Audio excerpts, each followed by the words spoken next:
Okay, we're back to 2. We're back to the text. We're chapter 2, section 4. Healing as release from fear. So here it says, our emphasis is now on healing. The miracle is the means. The atonement is the principle, and healing is the result. And then later says, all healing is essentially the release from fear. So interestingly, we read this section on healing today, and I'm also beginning a program, the prayer practitioner program with Jennifer Hadley, and we are looking at reading about Joel Goldsmith, who was a Christian Science healer. So it's funny that I read part of this book, The Spiritual Journey of Joel Goldsmith, and it talks about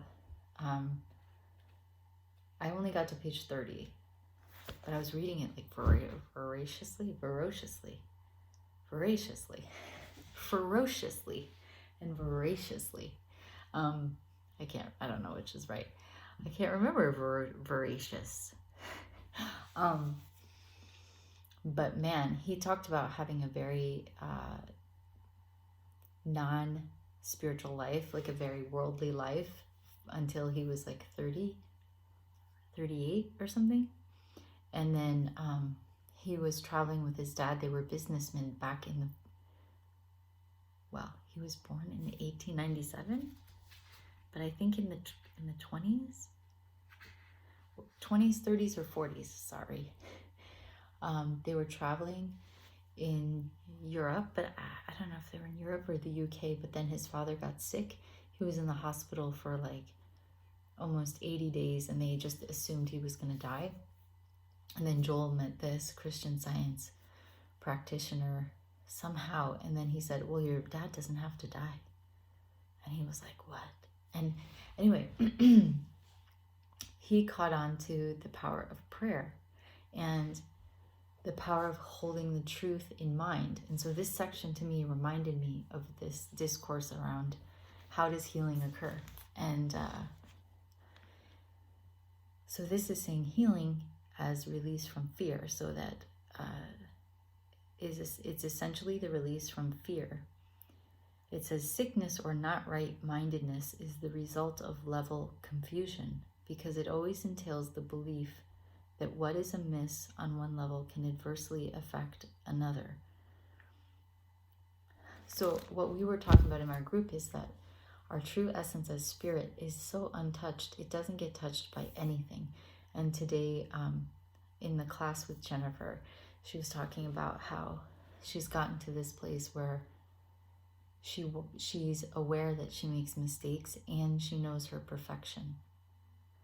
So she can make mistakes, she can forget to do something, she can have a reaction, and yet she still knows her true perfection. And this is what I was getting from this section is, and we keep trying to we're just placing the body in its correct identification, not as who we are, but as a vehicle. And many things can happen to this vehicle. It doesn't touch our spirit. And so it says the body is merely part of your experience in the physical world. Its abilities can be and frequently are over-evaluated. So it's not that it has no use and it shouldn't be valued. It's just to place it correctly.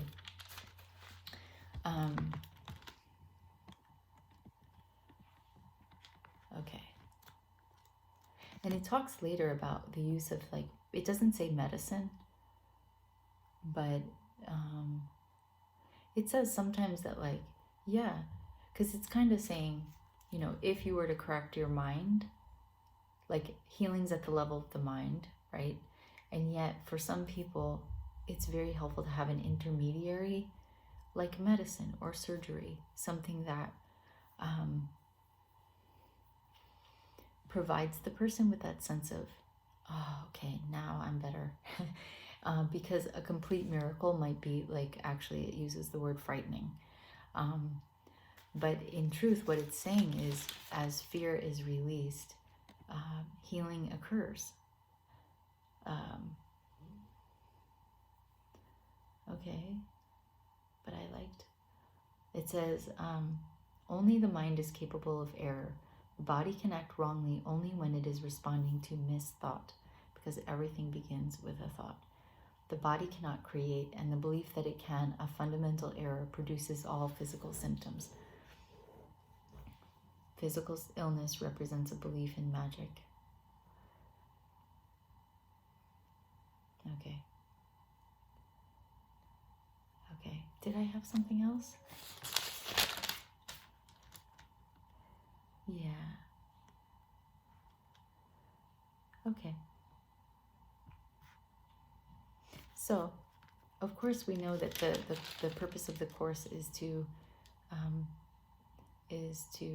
focus on love and release our belief in fear, and to strengthen our belief that love is the undercurrent, love is the fabric of life, God is love, life is loving. It's us who's making judgments and meaning and getting upset, me included, like, let's be honest, because I'm still back to like yesterday my challenge was still around the screen time thing, which I told you. So I'm recognizing that the belief that's coming up is that television is not helpful. And I think of it like, it's like my daughter eating a bag of Fritos every day. I'm like, okay, Fritos aren't the end of the world, but I'm like, that's how I equate it. And I equate that both are unhelpful. And so when I find that she is watching TV at a certain amount that feels uncomfortable, I find myself upset and wanting to fix. And the thing about Joel Goldsmith is like, the thing that I'm inspired by is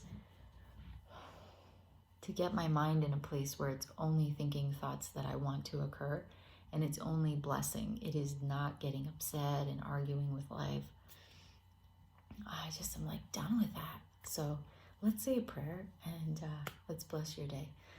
So we're grateful to take a moment to connect with the infinite, with the pure presence of peace that is who we are, that is all around us, that is available,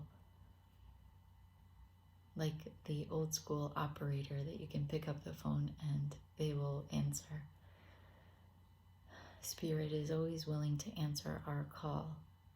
And so we are willing to be in a communication with Spirit all day long. We are willing to notice when we get upset, or notice when fear of any kind, whether it's anger or it's doubt or it's anxiety of any kind, whenever it arises, that we can ask for help. And when we affirm and when we declare that we are not interested in being afraid, and even to the point of we are not willing to be afraid anymore, we are not willing to get upset, we are wishing for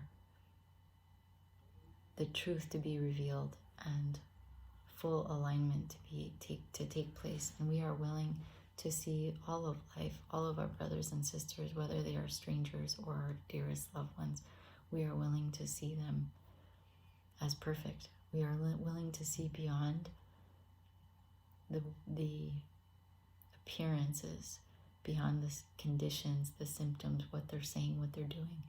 We're willing to look beyond and to know their perfection beyond their mistakes and errors, as we are ourselves. So we are interested in a full release from fear and a complete healing of our mind back to its purest form, where it's completely open, it's completely receptive to intuition and guidance. It's completely connected to the spirit realm, where we are truly safe, protected, powerful,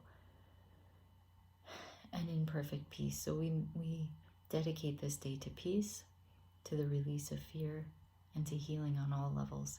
And we give thanks that this is happening and we are interested in it. We give thanks that we can thus share these benefits with everyone. And so it is. Amen. Rocked it. Peace out.